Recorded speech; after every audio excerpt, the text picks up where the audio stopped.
Հրաշքն ամեն օր ուղերձների շարք։ Տեր Հիսուսի հետ ժամանակ անցկացնելը կփոխակերպի քո կյանքը։ Երբ ժամանակ ես անցկացնում Տեր Աստծու Խոսքի ու ներկայության մեջ, դրանով թույլ ես տալիս, որպեսզի Աստծու Սուրբ Հոգին կերտի քո մեջ Տեր Հիսուսի նմանությունը։ Սիրելի՛ բարեկամ, շատերս գիտենք, թե ինչպես է պատրաստվում տորթը։ Համոզված եմ, որ գոնե մեկ անգամ տեսել ենք, թե ինչպես է ինչ-որ մեկը դա անում։ Ամեն բան սկսվում է խմորը պատրաստելուց։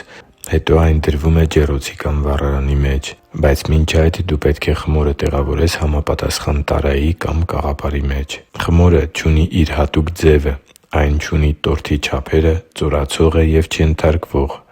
Խմորն ընդունում է այն կաղապարի ձևը, որի մեջ դնում ես այն։ Եթե կաղապարը կլոր է, տորթը կլոր է ստացվում։ Եթե կաղապարը քառակուսի է, տորթը նմանապես քառակուսի կստացվի։ Խմորը ստանում է այն կաղապարի նմանությունը, որի մեջ դրվում է։ Աստծու համար թանկ ու սիրելի՛ զավակ, նույնը ճշմարիտ է նաև իմ և քո կյանքի պարագայում։ Երբ մենք ժամանակ ենք անցկացնում Տեր Աստծու Խոսքի ու ներկայության մեջ, դրանով թույլ ենք տալիս Աստծու Սուրբ Հոգուն գործելու և մեր մեջ կերտելու Տեր Հիսուսի բնույթն ու նմանությունը (տե՛ս Հովհաննես 14.26 խոսքը)։ Աստծու Խոսքն ու ներկայությունը դառնում են խոհարարի օգտագործած կաղապարը, որը կազմավորում ու փոխակերպում է մեզ։ Այսպիսով, ինչպես տեսնում ենք, մարդը նման է խմորի։ Ահա թե ինչու է այդքան կարևոր, որպեսզի մեզ ձևավորող միջավայրը, որտեղ ժամանակ ենք անցկացնում, լինի մեր երկնային Հոր ներկայությունը։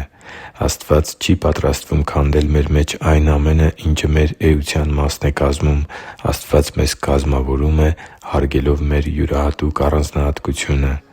Եվ ճիշտ ջեռոցի մեջ թխվող տորթի նման դու աճում, ամբժանում ու հասունանում ես մինչև ոսկեգույն երանգ ստանալը։ Տեր Աստծու ներկայությունը կգործի որպես քո կյանքի հոգևոր հասունացման արագացուցիչ։